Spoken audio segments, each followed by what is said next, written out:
The Trump administration has put a temporary pause on all Afghan refugee resettlement programs and halted any efforts to relocate special immigrant visa holders to the U.S. All right, and caught in the middle of it, Afghans who assisted U.S. troops overseas. Fox 5's Teresa Priolo has more on the impact this is having on all of them.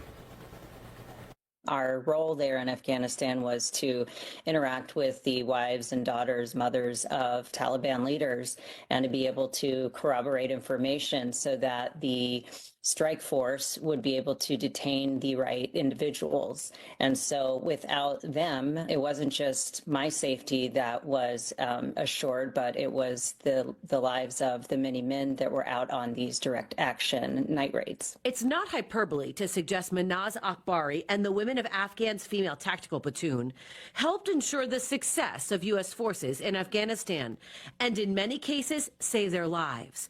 And while they were never promised help in return, the hope has always been the U.S. wouldn't fail them when they needed it. A lot of people that are interpreters, some of them, they are still in Afghanistan, and they work for U.S.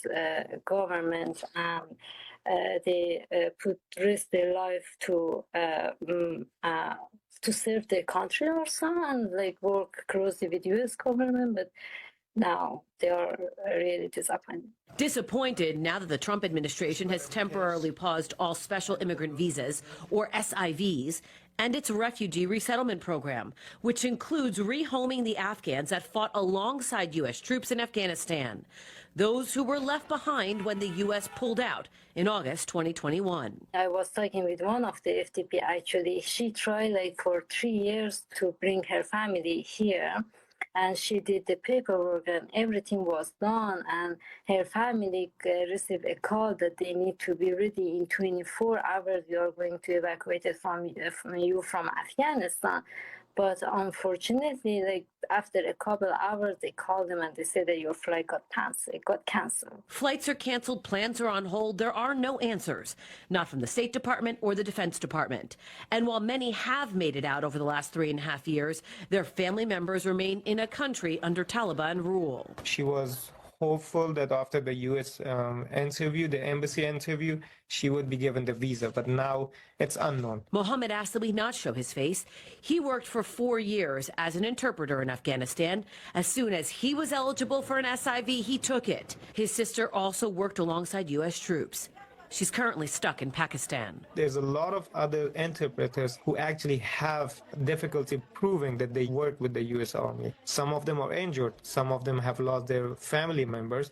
But since the company that they were employed by or the supervisor is not reachable, they can't find the supervisor. They can't find any contact.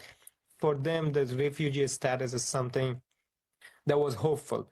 That, okay, at least with whatever document they have in hand, they can show that, and the refugee status will give them asylum here.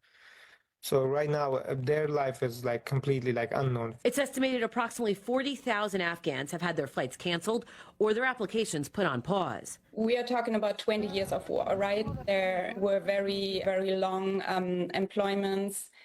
Most of these folks don't even know anything but being loyal to the United States. Groups like AfghanEvac and PenFed and Next Mission are working to resettle Afghans, hoping to convince the government they're worthy of protection. But so far, there's been radio silence. The hope is this is one big mistake. Oftentimes people don't consider the impact that this has on our American veterans, and especially those that served in Afghanistan. It bears a pretty big burden when we feel that what our government has done is so shameful, and it's just not reflective of how we really feel for these individuals. They are in every way our colleagues. Teresa Priolo, Fox 5 News.